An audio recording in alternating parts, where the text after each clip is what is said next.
Hello students, आपने potential energy को पढ़ लिया, काइनेटिक एनर्जी को पढ़ लिया। अब पढ़ रहे हैं कंजर्वेटिव फोर्सेज और non conservative forces. Conservative forces और नॉन कंजर्वेटिव फोर्सेज। अब पहले हम पढ़ते हैं कंजर्वेटिव फोर्सेज। साथ साथ ही बता दूंगा कंजर्वेटिव और नॉन कंजर्वेटिव फोर्सेज। तो इनकी तीन डेफिनेशन है। तो मैं पहली डेफिनेशन बता रहा हूँ, कंजर्वेटिव फोर्स की डेफिनेशन बताने जा रहा हूँ। पहली डेफिनेशन, ठीक है। फर्स्ट, कंजर्वेटिव फोर्स का जो बर्डन होता है वो पाथ पे डिपेंड नहीं करता, इनिशियल और फाइनल पोजीशन पर डिपेंड करता है। आप फोर्स लिख देता हूं, चलो। A force said to be conservative. A force said to be conservative if work done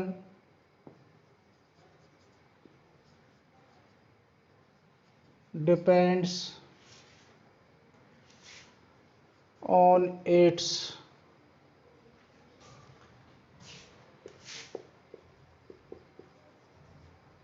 initial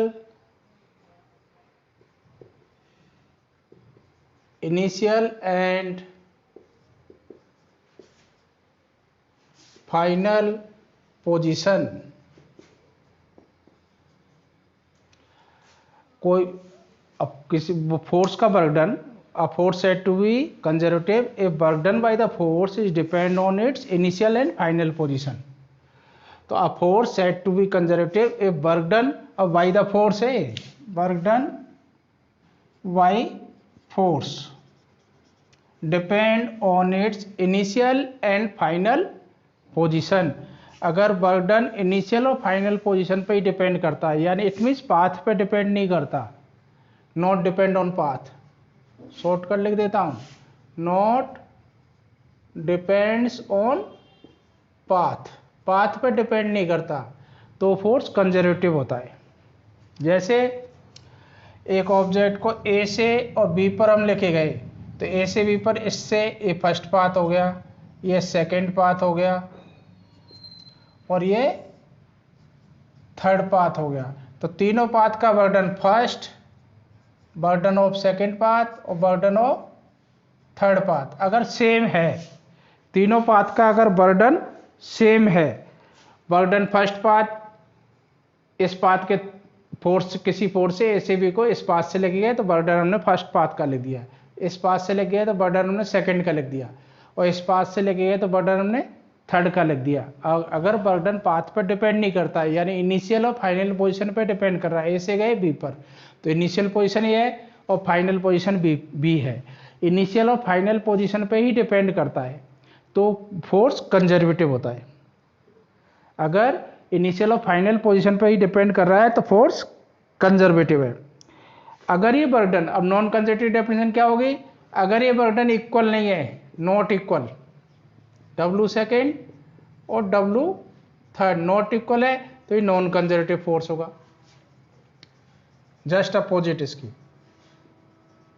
तभी नॉन कंजर्वेटिव फोर्स होगा। आप फोर्स सेड टू बी, इसी से बस नॉन कंजर्वेटिव बोल देना, force said to be non conservative if work done depend on the path, if work done depend on the path. अगर work done path पे डिपेंड नहीं कर रहा है, किस पाथ से हम गए, सिर्फ इनिशियल और फाइनल पोजीशन पे डिपेंड कर रहा है, तो बर्डन वो कंजर्वेटिव है। ये ध्यान रखना है, छोटे छोटे इस पे क्वेश्चंस आते हैं, ठीक है। बर्डन पाथ पे डिपेंड नहीं करता है, इनिशियल और फाइनल पोजीशन पे डिपेंड कर रहा है। ये आपका फर्स्ट डेफिनेशन हो गया। इसका दूसरा डेफिनेशन है, या इसका दूसरा मीनिंग भी बोल सकते हो। तो ध्यान रखना, फोर्स कंजर्वेटिव होगा अगर उसका बर्डन पाथ पे डिपेंड नहीं करता, सिर्फ इनिशियल और फाइनल पोजीशन पे डिपेंड कर रहा है। बर्डन नॉन कंजर्वेटिव होगा अगर उसका फोर्स नॉन कंजर्वेटिव होगा अगर बर्डन पाथ पे डिपेंड कर रहा है, अलग अलग पाथ का बर्डन अलग अलग आ रहा है, तो नॉन कंजर्वेटिव फोर्स है। और कंजर्वेटिव का बर्डन पाथ पर डिपेंड नहीं करता है। अब इसकी दूसरी डेफिनेशन बता रहा हूं मैं, दूसरी definition, second definition, a force said to be conservative, a force said to be conservative if work done by force, if work done by force in closed loop,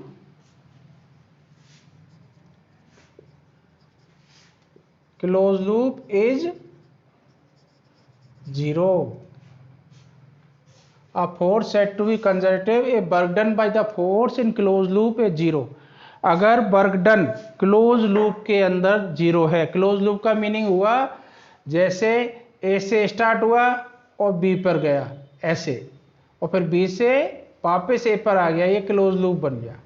तो इसका वर्क डन जब suppose ए से B गया, B से आया, तो net burden इसका अगर ऐसे है, burden A to B plus burden B to A, ये नेट बर्डन 0 है क्लोज लूप में, तो फोर्स कंजर्वेटिव है। क्लोज लूप का अगर बर्डन 0 है तो फोर्स कंजर्वेटिव है। अगर बर्डन 0 नहीं है, अगर यही कंडीशन क्लोज लूप का बर्डन ए से बी और प्लस बी से ए नॉट इक्वल टू 0 है, तो नॉन कंजर्वेटिव है, नॉन कंजर्वेटिव फोर्स। इसका मीनिंग ये निकला कंजर्वेटिव फोर्स का बर्डन क्लोज लूप में 0 होता है। ये डेफिनेशन जो छोटी छोटी मैं बता रहा हूँ ना, इन पर क्वेश्चंस एमसीक्यू बनते हैं, 1 मार्क्स के क्वेश्चन बनते हैं, और ये डेफिनेशन आपको 12th में भी यूज आएंगी। तो work done in a close loop by the conservative force is 0, यानी इसका मीनिंग ये निकला WAB equals to minus WVA। इधर बर्डन AB का पॉजिटिव है, तो सपोज उतना ही बर्डन ही नेगेटिव होगा, तभी तो 0 होगा, इससे कंक्लूजन निकल रहा है। तो वो इनिशियल फाइनल पोजीशन अगर पलट देते तो बर्डन नेगेटिव हो जाएगा, और थीटा 180 की वजह से अपोजिट हो जाएगा ना थीटा। तो ध्यान रखना, a force said to be conservative a work done in a close loop is 0। अगर क्लोज लूप में बर्डन 0 है, जहां से स्टार्ट हुए घूम के फिर वापस वहीं आ गए, अब चाहे वो कैसी पोजीशन से गए हो, टेढ़ा मेढ़ा, रास्ता कोई भी हो सकता है, पाथ कोई सा भी हो सकता है, लेकिन बर्डन क्लोज लूप का 0 होगा। अगर इनिशियल पोजीशन पे रिटर्न वापस आ गए तो उस पर टोटल बर्डन कंजर्वेटिव फोर्स का 0 होगा। तो शॉर्टकट टाइप याद रखना, burden in close loop by conservative force is 0। अब बर्डन क्लोज लूप में 0 नहीं है तो नॉन कंजर्वेटिव फोर्स है, ठीक है। बर्डन अगर क्लोज लूप में 0 नहीं है तो वो नॉन कंजर्वेटिव फोर्स है। अब हम तीसरी डेफिनेशन वो बता देते हैं, तीसरी डेफिनेशन वो बताता हूं, थर्ड इसकी डेफिनेशन।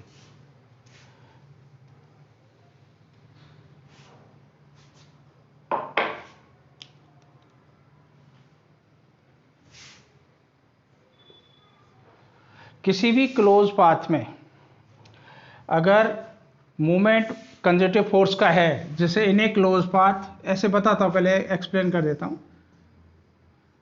जैसे क्लोज पाथ ए से स्टार्ट होके वापस वो बी पे आ गया, बी से होता हुआ वापस ए पे आ गया, तो उसकी kinetic energy remain same, kinetic energy change नहीं होगी, ठीक है। In a close path movement, in a closed path, if particle object move with the influence of the conservative force and it return back to its initial position, then kinetic energy remains same। जब भी movement किसी conservative force का है और वो move करके अपनी initial position पर आ जाता है, तो काइनेटिक एनर्जी उसकी क्या रहती है, सेम रहती है। मीनिंग तो उसका भी वही है जो बर्डन क्लोज लूप में क्या हो रहा था, 0। तो काइनेटिक वर्क एनर्जी थ्योरम से क्या होता है, W का डेल्टा के। अब क्लोज लौट के वापस अपने इनिशियल पोजीशन पर आ गया, तो W नेट बर्डन अभी पड़ा था 0 होगा, तो डेल्टा के क्या हो जाएगा, 0, यानी काइनेटिक एनर्जी का चेंज 0। इसका मतलब final minus initial kinetic energy 0, change zero, तो K I equal to K F, यानी काइनेटिक एनर्जी रिमेन सेम। तो इन ए क्लोज्ड पाथ, इसकी डेफिनेशन क्या बनी, in a closed path, in a close path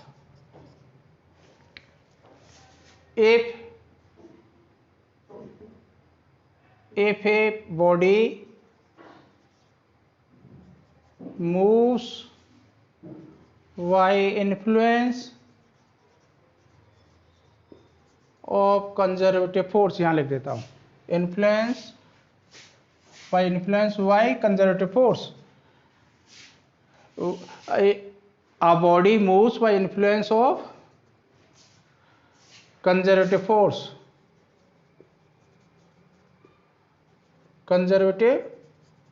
force,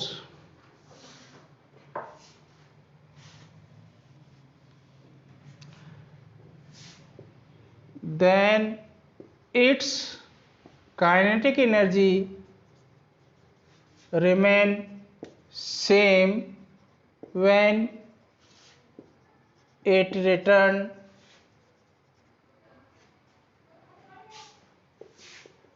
at initial position, या same position भी ले सकते थे, यानी ए से स्टार्ट होके घूम के वापस ए पे ही आ गया, तो जितनी काइनेटिक एनर्जी पहले थी ए पर स्टार्टिंग में वही फाइनल होगी। तो kinetic energy remain same at initial position if particle move और body move with the influence of the conservative force. अगर कंजर्वेटिव फोर्स के इन्फ्लुएंस में कोई पार्टिकल मूव कर रहा है किसी भी क्लोज पाथ में, वापस अपने इनिशियल पोजीशन पर रिटर्न लौटता है, तो उसकी काइनेटिक एनर्जी रिमेन सेम, कोई भी ऑब्जेक्ट। ठीक है, तो ये आपने प्रोजेक्टाइल मोशन में भी देखा था, जब हम किसी ऑब्जेक्ट को थ्रो करते हैं, जैसे सपोज इस हाइट से थ्रो किया और वापस इसी लेवल पे लौटता है, तो उसकी स्पीड सेम रहती है। सेम रहने का मीनिंग काइनेटिक एनर्जी सेम रहती है, तो सेम लेवल पे सेम स्पीड होती है उसकी। तो रिटर्न होते बाद, क्योंकि ग्रेविटेशनल फोर्स कंजर्वेटिव फोर्स है, रिटर्न होते बाद तो उसकी स्पीड सेम रहेगी। अब काइनेटिक एनर्जी क्या होती है, हाफ एम बी स्क्वायर ही तो होती है। जब बी सेम रह गया तो फिर काइनेटिक एनर्जी रिमेन सेम। जब अपनी इनिशियल पोजीशन पे, जैसे प्रोजेक्टाइल मोशन में पढ़ा था ना यहाँ पर 4th चैप्टर में, ये यू वेलोसिटी है, तो यहाँ हिट करते वक्त भी यू होगी, तो यहाँ जितनी काइनेटिक एनर्जी यहाँ थी उतनी यहाँ पर है सेम लेवल पर, तो काइनेटिक एनर्जी रिमेन सेम। तो ये आपकी कंजर्वेटिव फोर्स की कुछ डेफिनेशन थी। अब इसके एग्जाम्पल, कंजर्वेटिव फोर्स के एग्जाम्पल, कंजर्वेटिव फोर्स के एग्जाम्पल ऐसे ही बताता हूं, लिखूं example of conservative force, examples of conservative force. पहला एग्जाम्पल इलेक्ट्रोस्टैटिक फोर्स यानी कूलाम फोर्स, इलेक्ट्रोस्टैटिक फोर्स। दूसरा मैग्नेटिक फोर्स, ये आप 12th में पढ़ोगे। तीसरा ग्रेविटेशनल फोर्स, ग्रेविटेशनल फोर्स, ये आपके कंजर्वेटिव फोर्स है। ठीक है, electrostatic force, magnetic force, gravitational force are the conservative force. और non conservative force,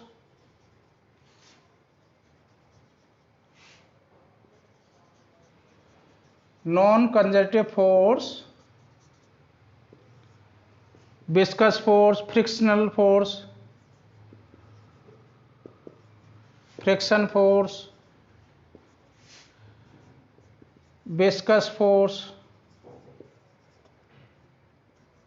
viscous force, ये हम 10th चैप्टर में पढ़ेंगे। फ्रिक्शन हमने पढ़ लिया है 5th चैप्टर में। विस्कस फोर्स फ्लूइड में होता है, जब लिक्विड में पानी को आप हिलाते हो ना, ऐसे जग में पानी रखा है, चम्मच से घुमा दो तो पानी घूम जाएगा, और जैसे ही आप थोड़ी देर चम्मच को हटा लोगे थोड़ी देर बाद रुक जाता है।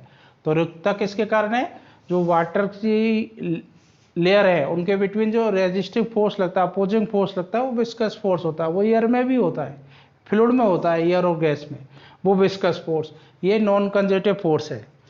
तीसरा आप रेजिस्टिव फोर्स भी ले सकते हो, रेजिस्टिव फोर्स, ये सारे नॉन कंजर्वेटिव फोर्स है, ठीक है। और जो electrostatic force, magnetic force, gravitational force, ये कंजर्वेटिव फोर्स हैं। तो ये कंजर्वेटिव फोर्स की बेसिक डेफिनेशन है। अब इसमें कुछ क्वेश्चंस हैं वो मैं आपको कराता हूँ, ठीक है। एक और बात बताता हूँ इसमें, जो कंजर्वेटिव फोर्स और पोटेंशियल एनर्जी, जो पोटेंशियल एनर्जी हमने पढ़ी है ना कॉन्सेप्ट पोटेंशियल एनर्जी का, हमने पढ़ा है work done stored as a potential energy. तो ये वर्क डन स्टोर्ड तभी होगा जब फोर्स कंजर्वेटिव होगा, क्योंकि पोटेंशियल एनर्जी वर्क कर सकती है ना। तो फ्रिक्शन फोर्स में जो वर्क डन हो गया वो एनर्जी दोबारा हम यूज नहीं कर सकते। तो frictional force non conservative force है। जैसे कार चली, स्पीड से चल रही है, हमने सडन ब्रेक लगाई, तो ब्रेक लगाए, टायर से फ्रिक्शन, टायर और रोड के फ्रिक्शन से एनर्जी वेस्ट होगी हीट में, उस एनर्जी का हम कार चलाने में यूज नहीं कर सकते, कि वो वर्क नहीं कर सकती, फिर वो वेस्ट हो गई, वो नॉन कंजर्वेटिव फोर्स है। लेकिन कंजर्वेटिव फोर्स का जो वर्क डन है, जैसे हम सपोज इस डस्टर को उठा के किसी हाइट पे ले जाते हैं और ऊपर जाके रख देते हैं, अब फिर उसको नीचे छोड़ते हैं तो किसी ग्लास वगैरह को तोड़ देगा ये, क्योंकि इसमें जो वर्क डन किया वो पोटेंशियल एनर्जी की फॉर्म में स्टोर्ड हो गया। अब ये पोटेंशियल एनर्जी बाद में वर्क कर सकती है। तो ध्यान रखना, पोटेंशियल एनर्जी का concept only for conservative force, ठीक है। तो इसका एक रिलेशन है, रिलेशन बिटवीन फोर्स, यानी फोर्स मीन्स या conservative force, conservative force and potential energy, लिख देता हूं पूरा ही, potential energy, relation between conservative force and potential energy. देखो वर्क डन का आपने डेफिनेशन क्या पढ़ी थी, work done W equals to यही तो था इंटीग्रेशन एफ डी एक्स। अब इसको आप तो इंटीग्रेशन है, अगर डिफरेंशिएशन कर दोगे इसको, ये अगर डिफरेंशिएट करोगे तो क्या आएगा। अब वर्क डन ही तो आपका, वर्क डन ही तो स्टोर होता था पोटेंशियल एनर्जी में। अगर ये ध्यान है ना, कंजर्वेटिव फोर्स है तभी potential energy, work done potential energy में कन्वर्ट होगा या पोटेंशियल एनर्जी की फॉर्म में स्टोर होगा। तो इसको मैं लिख देता हूँ U। अब U equals to F D X. ये ध्यान रखना, ये जो ग्रेविटेशनल फोर्स, या जैसे ग्रेविटेशनल फोर्स में हम ऊपर लेके जाते हैं, ये डस्टर को हम ऐसे लेके गए, ग्रेविटेशनल फोर्स किधर लग रहा है, इधर, और डिस्प्लेसमेंट किधर अपवर्ड। तो ये नेगेटिव ऑफ वर्क डन होता है, जो पोटेंशियल एनर्जी होती है negative of work done, U equals to क्या होता है माइनस W, अगर कंजर्वेटिव फोर्स है तो। ये बेसिक कॉन्सेप्ट है, कंजर्वेटिव फोर्स का जो वर्क डन होता है वो negative of work done equals to potential energy. हम वो लिफ्टिंग फोर्स से वर्क डन निकाल लेते हैं, जैसे वर्क डन निकालते हो ना, ऐसे कोई स्टोन को हम ऊपर लेके जा रहे हैं, इसका मास है m है, तो नीचे फोर्स लगेगा mg, नीचे फोर्स लगेगा mg, h हाइट तक इसको लगेगा, तो हम वर्क डन ऐसे तो निकालते हैं f ds cos थीटा। अब f अगर लिफ्टिंग फोर्स है तो mg ऊपर लग गया, इतना में ऊपर लगाना पड़ेगा, वो mg, और डिस्प्लेसमेंट लिख दिया है तो cos थीटा, थीटा कितना हो जाएगा ऊपर, डिस्प्लेसमेंट ऊपर ही फोर्स, ये 0। तो ये work done by cos 0 1, cos 0 cos 0 1, तो ये work done by lifting force है। अगर ग्रेविटेशनल फोर्स का वर्क डन निकालोगे तो mg, ये किधर लग रहा है नीचे, डिस्प्लेसमेंट किधर हो रहा है ऊपर, तो cos 180 आ जाएगा एज डिस्प्लेसमेंट, ये cos 180, cos 180 की वैल्यू -1, तो ये माइनस mgh आ जाएगा। अब पोटेंशियल एनर्जी कितनी होगी, -W, तो माइनस माइनस प्लस mgh आ जाएगा। तो ये लिफ्टिंग फोर्स का वर्क डन निकाला था इससे पहले। ध्यान रखना दोनों में डिफरेंस है, हम लिफ्ट करेंगे तो इतना mg फोर्स लग रहा है, तो उसके इतना मिनिमम फोर्स आपको mg लगाना पड़ेगा ऊपर ले जाने के लिए, वो लिफ्टिंग फोर्स हो गया। तो U हमेशा -W के इक्वल होती है, नेगेटिव वर्क डन, अगर फोर्स कंजर्वेटिव है तो U equals to -f dx। तो इसको अब डिफ्रेंशिएट कर दो, differentiate with respect to x, तो ये आ जाएगा du/dx equals to -f।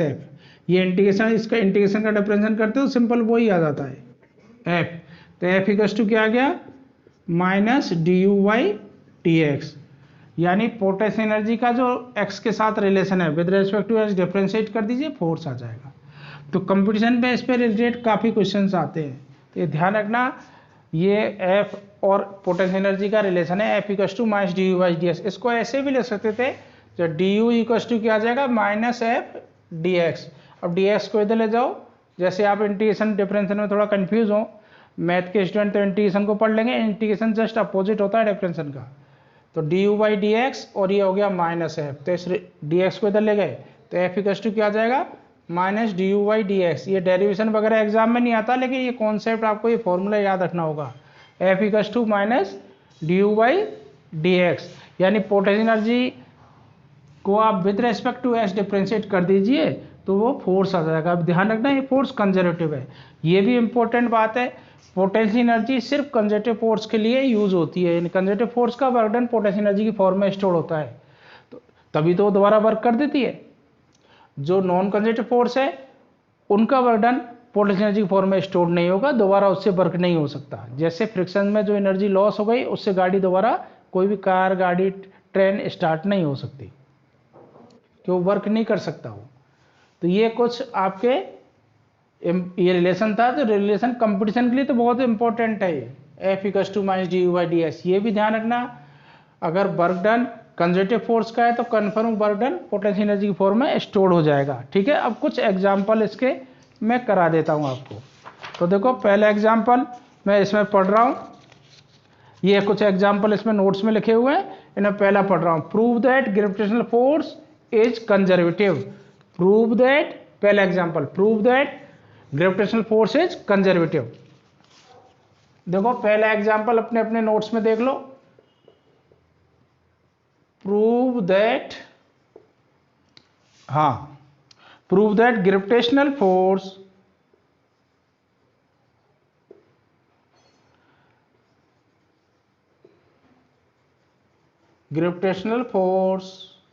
Is conservative. यानी ये प्रूव करो ग्रेविटेशनल फोर्स कंजर्वेटिव फोर्स है, ये प्रूव करो।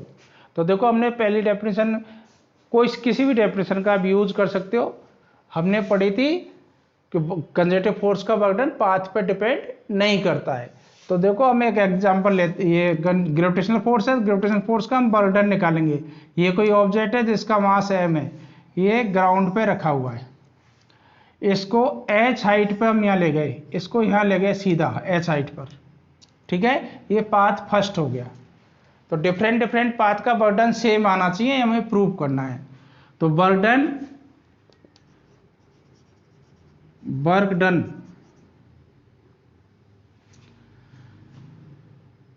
फॉर, ऐसे लिख दो, पाथ फर्स्ट। अभी सेकंड में बनाऊंगा पाथ फर्स्ट के लिए। तो देखो लिफ्टिंग फोर्स का बर्डन अमाउंट में तो इक्वल आता है, ठीक है, और नहीं माइनस लगेगा। लिफ्टिंग फोर्स इसमें कितना, ग्रेविटेशनल फोर्स कितना लगेगा mg, और लिफ्टिंग फोर्स कितना लगेगा mg ऊपर की तरफ। तो बर्डन डिस्प्लेसमेंट भी क्या हो जाएगा, फॉर लिफ्टिंग फोर्स ऊपर, और डिस्प्लेसमेंट भी अपवार्ड ऐसे ऊपर लेके गए h, तो थीटा कितना होगा 0। तो बर्डन क्या होगा f डिस्प्लेसमेंट कॉस थीटा, यही तो फॉर्मूला है। तो एफ तो लग गया mg, और ds डिस्प्लेसमेंट कितना हो गया h, और कॉस 0। तो ये w फर्स्ट आपका बर्डन आ गया mgh। अगर आप ग्रेविटेशनल फोर्स लेते तो थीटा 180 होता, माइनस लिख देते, बस इतना ही फर्क था। ठीक है, ये लिफ्टिंग फोर्स का बर्डन है। तो बर्डन कितना आ गया फर्स्ट पाथ में mgh। अब हम इसको लेके जाते हैं, इसी ब्लॉक को पाथ दूसरा, जब सीढ़ियों से लेके जाते हैं। तो ये ब्लॉक यहाँ रखा है, ये ब्लॉक यहाँ रखा है, इसको जैसे इस पॉइंट का नाम देता हूँ A, तो A से B तक ऐसे लेके गए, फिर B से C तक ऐसे लेके गए, C से D ऐसे लेके गए, और D से E ऐसे लेके गए, और फिर फाइनल ये ब्लॉक यहाँ पहुँचा दिया जिसकी हाइट h ही है, डिस्प्लेसमेंट वो h ही रखा है। ये आपका सेकेंड बर्डन हो गया, सेकेंड पाथ हो गया। ठीक है, अब सेकेंड का हमें बर्डन निकालना है। ठीक है, for path second, burden by gravitational force है। तो यहां भी हम लिफ्टिंग फोर्स और ग्रेविटेशनल फोर्स के इक्वल होगा, उसी से निकाल रहे हैं। तो फॉर पाथ सेकेंड, तो देखो सेकेंड पाथ का बर्डन क्या होगा, पहले कैसे चले आप A से B, तो WAB निकालना पड़ेगा, फिर B से C WBC, फिर सी डी, सी से डी, ये डी है, ये डी लिखा है। अब प्लस डब्ल्यू डी ई, इस पॉइंट का नाम और लिख देता हूं एफ, ये पॉइंट भी एफ ही है, ठीक है, ये इसका ए, तो ये पॉइंट ए था, प्लस डब्ल्यू ई एफ, और ये हाइट एच ही है, सेम हाइट पे, सेम डिस्प्लेसमेंट पे लेके गए। अब देखो डब्ल्यू ए बी का बर्डन लिख रहा हूं, ए से बी। अब एम जी जो लिफ्टिंग फोर्स है, ऊपर एम जी लग रहा है, और डिस्प्लेसमेंट कितना हुआ, ए बी, थीटा हो जाएगा 0, फॉर्मूला वही है F D S cos theta, theta 0 तो कॉस 0 तो हो जाएगा 1, और डिस्प्ले एम जी है, डिस्प्लेसमेंट कितना ए बी, तो ये आ जाएगा एम जी, ऐसे लिखता हूं ब्रैकेट में ए बी, सिंपल मल्टीप्लिकेशन है, cos 0 हो गया 1।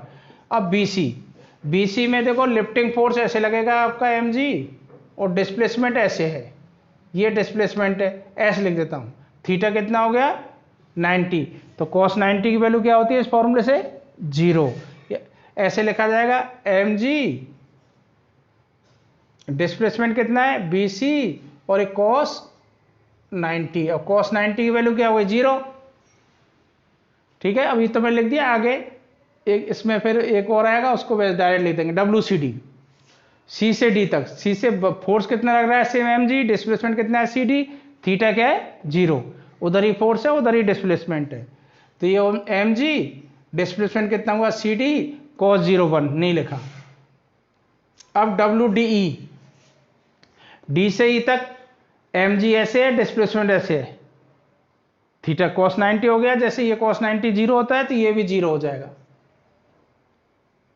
अब रह गया डब्ल्यू ई एफ, यहां लिख देता हूं W E F, M G इधर, डिस्प्लेसमेंट भी इधर, तो फोर्स तो लग गया एम जी, और डिस्प्लेसमेंट हो गया ई एफ, और थीटा यहाँ 0 है तो cos 0 1 होता है, तो cos 90 0, ये 0, इसका वर्डन 0 हो जाएगा क्योंकि थीटा 90 है, तो ये 0 हो गया और ये 0 हो गया। अब कितना बचा, एम जी कॉमन ले लो, एम जी कॉमन ले लिया, यहाँ बचा ए बी, यहाँ बचेगा सी टी, और यहाँ बचेगा ई एफ। अब देखो A B plus C D plus E F कितना हो जाएगा, एच हाइट के इक्वल हो जाएगा, तो ये आ जाएगा एम जी एच, ये आपका इक्वेशन फर्स्ट, ऐसे ले देता हूँ फर्स्ट इक्वेशन, और ये डब्ल्यू सेकेंड, ये इक्वेशन सेकेंड।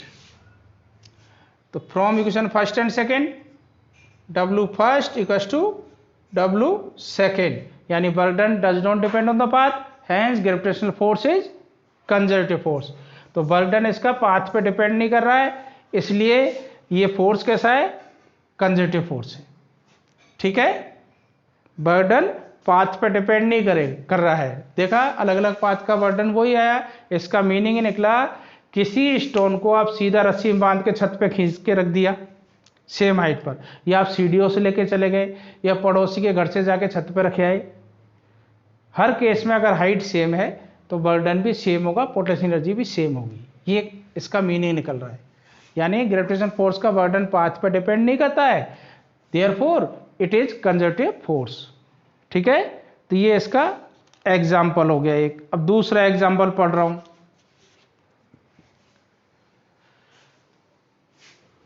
दूसरा मैं लिख देता हूं, सब बच्चों के पास नोट्स नहीं है,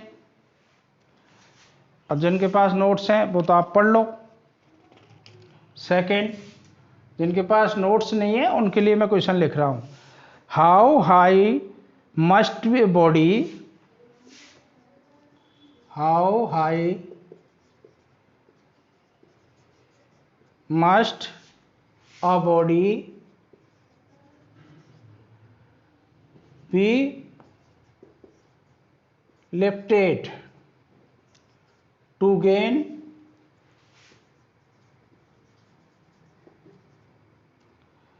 an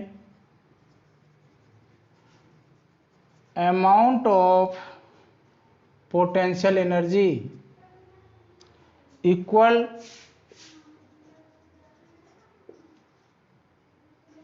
to the kinetic energy it has when moving at a, it has when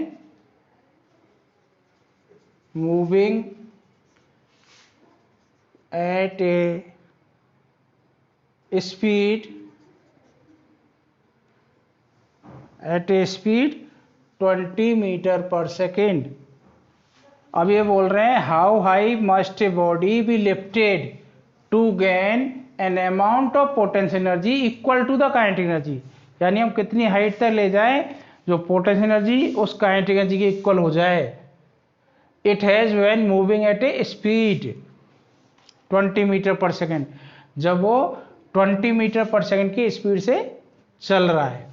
ठीक है, तो देखो काइनेटिक एनर्जी का फॉर्मूला क्या है, हाफ mv², और potential energy suppose h height तक ले गए, पोटेंशियल एनर्जी क्या होती है mgh। तो इनका कॉन्सेप्ट यही तो है mgh, ये कह रहे हैं क्वेश्चन में इक्वल्स टू हाफ mv², यानी पोटेंशियल एनर्जी और काइनेटिक एनर्जी इक्वल है, यानी किस हाइट पे जाके इक्वल है। तो h आपको फाइंड करना है, m से m तो कट गया, तो ये क्या आ गया, h इक्वल्स टू निकाल दो, m से m cancel out, h equals to क्या आ गया v²/2g, ये हाइट हो जाएगी।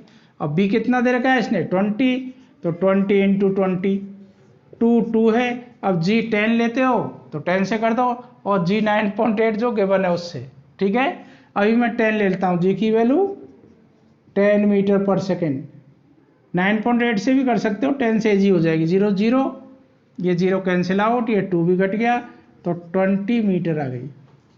ठीक है, 9.8 लोगे थोड़ी ज़्यादा आ जाएगी, जो गिवन है उससे आप कैलकुलेट कर दो। ये आपका सेकंड क्वेश्चन हो गया। अब देखो ये वाला थर्ड क्वेश्चन है,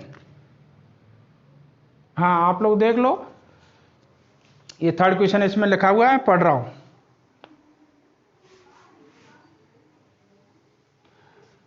पेज नंबर है 8.5, यानी 9 इधर है तो 8.5 इधर हो गया, ये वाला, ये इधर 9 है।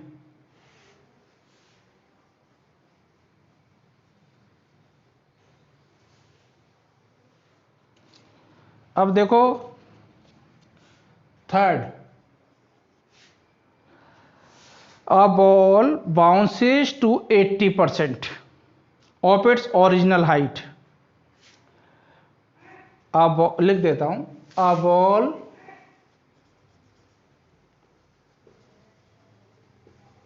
Bounces to 80% of its original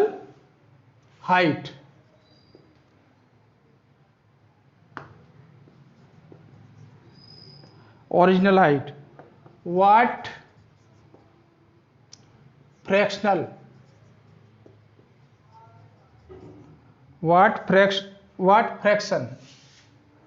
what fraction of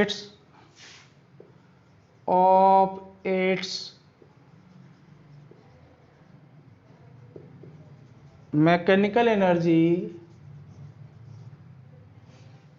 is lost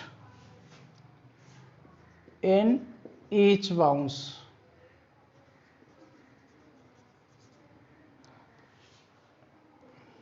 Where does this go? Where does this energy go? A ball bounced to 80% of its original height. What fraction of its mechanical energy is lost in each bounce? When does this energy go? देखो सबसे पहले हम question, हमें क्या है, सबसे पहले question की अंडरस्टैंडिंग होना चाहिए। ठीक है, सबसे पहले हमें क्वेश्चन को समझना पड़ेगा।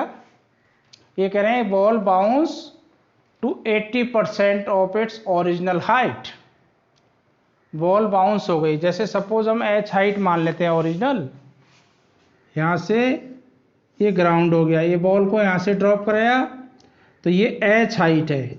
अब 80% ये हाइट तक बाउंस हो गई दोबारा। ठीक है, bounce back. What fraction of it mechanical energy is lost. तो स्टार्टिंग पॉइंट पे इनिशियल मैकेनिकल एनर्जी कितनी थी, काइनेटिक तो है ही नहीं, सिर्फ पोटेंशियल एनर्जी है। तो इनिशियल मैकेनिकल एनर्जी को मैं लिख रहा हूँ EI। लेट कर लिया, एच हाइट से आपने उसको फ्री फॉल कराया है।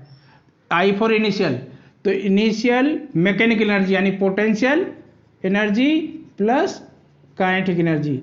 इनिशियल आपकी यहाँ पर कितना है पोटेंशियल एनर्जी mgh, m इसका मास ले लेते हैं, g extension due to gravity, h height, तो पोटेंशियल एनर्जी हो गई mgh और काइनेटिक कितनी हो गई 0।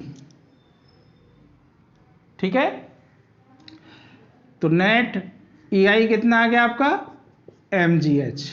ये इक्वेशन फर्स्ट दे देता हूं। अभी क्या बोल रहे हैं 80% हाइट पे ये जाती है वापस इस पोजीशन में, जैसे ए पोजीशन थी ये बी पोजीशन है, तो अब हाइट कितनी हो जाएगी, बाउंस में नेक्स्ट हाइट एच डैश ले लेता हूँ, एच डैश कितना होगा 80% ऑफ एच, यही तो हो गया, यानी 0.8 एच। अब फाइनल इस पोजीशन से यहाँ आई, बाउंस बैक हो गई यहाँ गई, तो फाइनल निकाल रहा हूँ, फाइनल मैकेनिकल एनर्जी, इसी पे निकाल दो kinetic energy plus potential energy. अब इस पोजीशन पे मैक्सिमम हाइट पर है तो काइनेटिक एनर्जी है speed 0, kinetic energy 0, potential energy कितनी होगी यहाँ पर mg h dash, h dash कितना है 0.8, तो इसको लिख दो, यहीं लिख देता हूँ 0.8 आगे लिख दिया mg h, ये एनर्जी थी। अब लॉस कितना हो गया, यही तो पूछ रहा है, lost in each bounce what fraction, कितना लॉस हो गया, तो लॉस इन मैकेनिकल एनर्जी निकाल दो, लॉस कितना हो गया, लॉस निकलता है इनिशियल माइनस फाइनल, इनिशियल कितनी है mgh, फाइनल कितनी है 0.8 mgh। देखो ध्यान रखना, लॉस होगा तो इनिशियल ज्यादा होगी, इनिशियल माइनस फाइनल लॉस, अगर चेंज होता है तो फाइनल माइनस इनिशियल करते हैं, चेंज इन पोटेंशियल एनर्जी।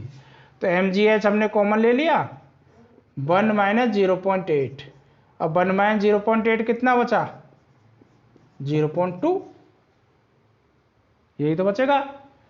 अब वो जो पूछा है फ्रैक्शन निकाल दो, तो फ्रैक्शनल चेंज कितना आ जाएगा,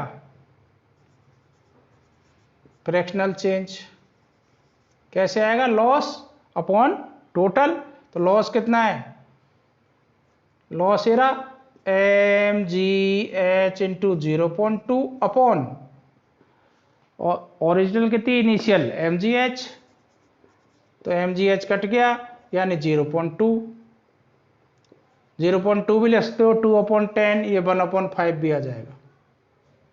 ठीक है, तो ये फ्रैक्शनल चेंज आ गया है मैकेनिकल एनर्जी का। अब देखो next fourth question,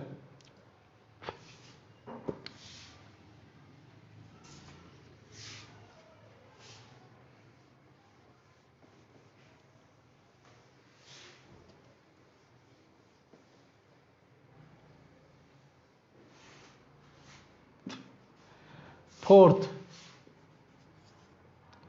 a ball falls under gravity from a height, a ball falls लिख देता हूं, a ball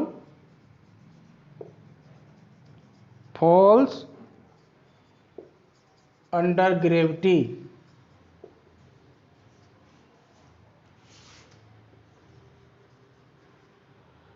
from a height of 10 meter with initial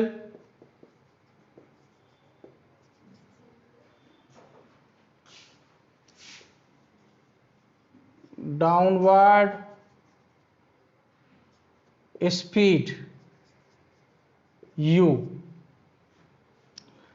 it collide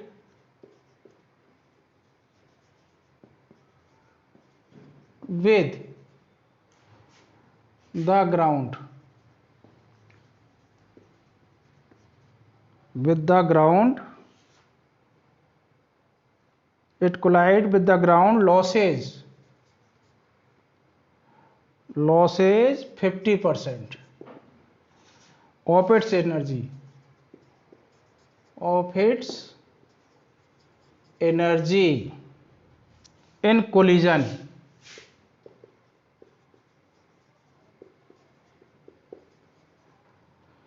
and then resistance of the same height, नहीं resistance नहीं है, and then rises back to the same height. Find the initial velocity.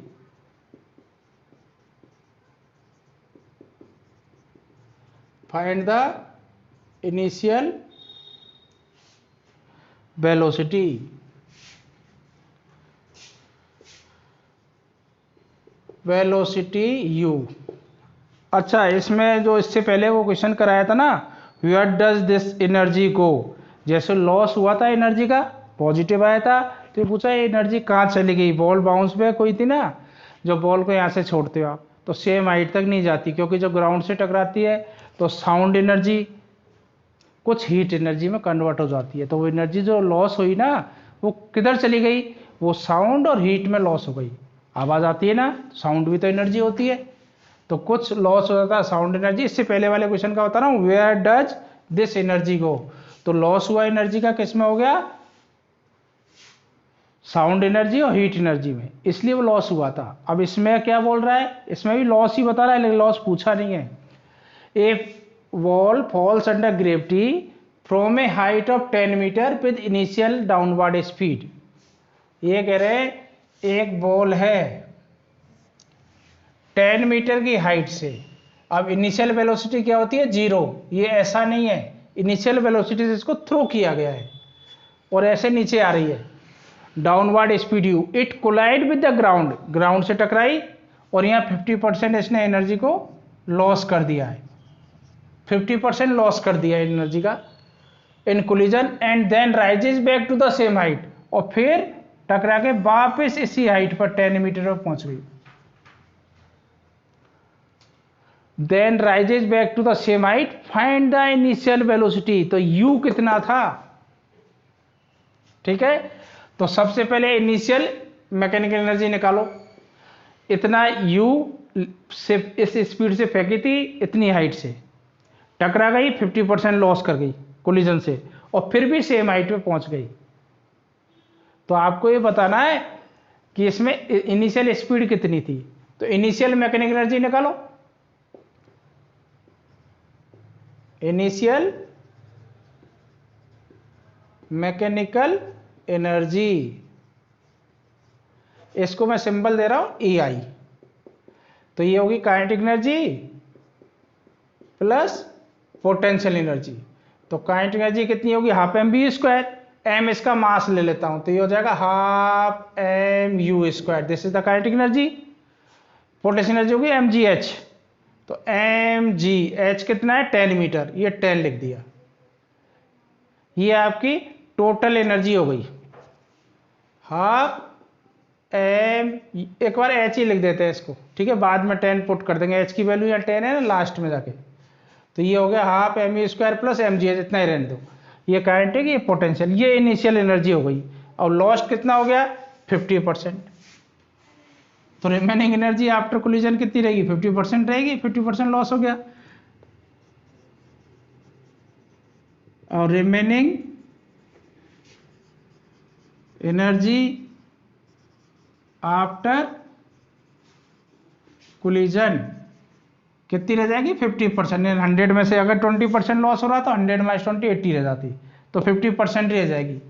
तो remaining energy कितना आएगा, final energy बोल देता हूँ, after collision energy को अच्छी बोल देना, वो रिमेनिंग एनर्जी में EF लिख दिया, वो कितना होगा, 50% ऑफ EI, यही तो होगा, इतनी लॉस्ट हो गई, इतनी एनर्जी लेके ऊपर जाएगी, तो 50 का मतलब 50/100, और ये कितना है, हाफ EI की value half mu² plus mgh, ठीक है, ये हो गया 1/2, तो हो गया 1/2 हाफ mu² प्लस mgh। ये ग्राउंड पर यानी आफ्टर कोलिजन थी ये EF, ठीक है। इस केस का फाइनल, इस केस का तो इनिशियल हो गया ये एनर्जी 1/2 m² प्लस mgh। अब किस हाइट पर गई? सेम हाइट पर, ठीक है, 10 मीटर हाइट पे ही दोबारा पहुंच गई। तो उसकी final after rebound final energy कितनी हो जाएगी? इसको आफ्टर रिबाउंड, आप पूरी लैंग्वेज में लिखते ना, सेकेंड बाउंस में कहां पहुंच रही? 10 मीटर पे। तो वहां फाइनल एनर्जी को मैं EF डैश लिख देता हूं। वो कितनी होगी? mgh, h हाइट पे तो गई है वो, h कोई 10 सेम हाइट पे गई है। अब इसने ये बोला है ये जो सेम हाइट पे जा रही है तो कितनी एनर्जी लॉस हो गई? नहीं, क्या पूछा था? फाइंड द इनिशियल वेलोसिटी पूछा था। तो ये एनर्जी इक्वल होगी, तो इसमें कॉन्सेप्ट ये बनेगा EF, ये एनर्जी थी लॉस होने के बाद जो गई वो हाइट पे पहुंचाएगी टोटल मैकेनिकल, ठीक है। तो EF इक्वल टू क्या हो जाएगा? EF dash. तो EF कितना है आपका? ये रहा, half mu² plus mgh equal to mgh। ये रिलेशन आ गया, ठीक है। अब देखो m कॉमन लेके कट जाएगा, ये 1/2 से इसको इंटू कर दो, तो ये हो जाएगा 1/4 u²। m मैंने काट दिया है, u ऐसे 4 ऐसे बना देता हूँ, और ये u², m कॉमन लेके कट जाएगा, यहाँ से कॉमन ये कट गया, और प्लस ये आ जाएगा gh इक्वल टू ये भी gh। ये 1/2 gh आएगा, 1/2 का इससे भी तो मल्टीप्लाई होगा, हाफ gh 1/4 u²। समझ में आ गया स्टेप? एक m कॉमन लेके काट दिया है, आपको निकालना है u², तो ये हो गया u²/4। अब हाफ gh में से माइनस हो जाएगा तो कितना बचेगा? हाफ gh ही बचेगा ना, इधर जाके माइनस कर लिया है। अब g की वैल्यू, अब ये भी u² निकाल दो पहले, u² कितना आ जाएगा? 4 को इधर ले जाओ, 2gh, 4 है तो क्या कट गया? अब u आ गया आपका √2gh। अब आपको देखो 2 दे रखा है, g की वैल्यू इसमें बोला नहीं है, मैं 10 लेता हूँ, 9.8 है तो 9.8 से भी कर सकते हो, 10 है, 10 मीटर की हाइट है वो, ये 10, h भी 10 मीटर है, तो कितना आ गया ये? 10 का स्क्वायर बाय √2। और √2 की वैल्यू क्या होती है? ये MCQ क्वेश्चन था IIT का, तो इसलिए आपको ये वैल्यू भी लिखनी पड़ेगी, 1.414 आंसर मिलाने के लिए तो करना पड़ेगा। अब इसको देखो, ये आगे यहाँ लिख रहा हूँ, चलो यहाँ लिख देता हूँ, इधर डस्टर कहाँ है, यहाँ लिख देता हूँ। इस सेम हाइट पे पहुँच गया तो आपका वो कितना आ गया था? u इक्वल टू, इसको मिटाई लो, u इक्वल टू यहाँ से लिख रहा हूँ 2 × 10 × 10, 2 × 10 × 10, ये रूट में, तो 10 तो बाहर आ गया, √2। अब √2 की वैल्यू रख दो 1.414, तो ये 10 से इंटू करती कितना गया? 14.14 मीटर पर सेकेंड, ये उसकी स्पीड होगी, ठीक है। तो ये आपके कंजर्वेटिव फोर्स, कुछ एनर्जी से रिलेटेड एग्जाम्पल थे, इसके बाद अब नेक्स्ट क्लास में करेंगे।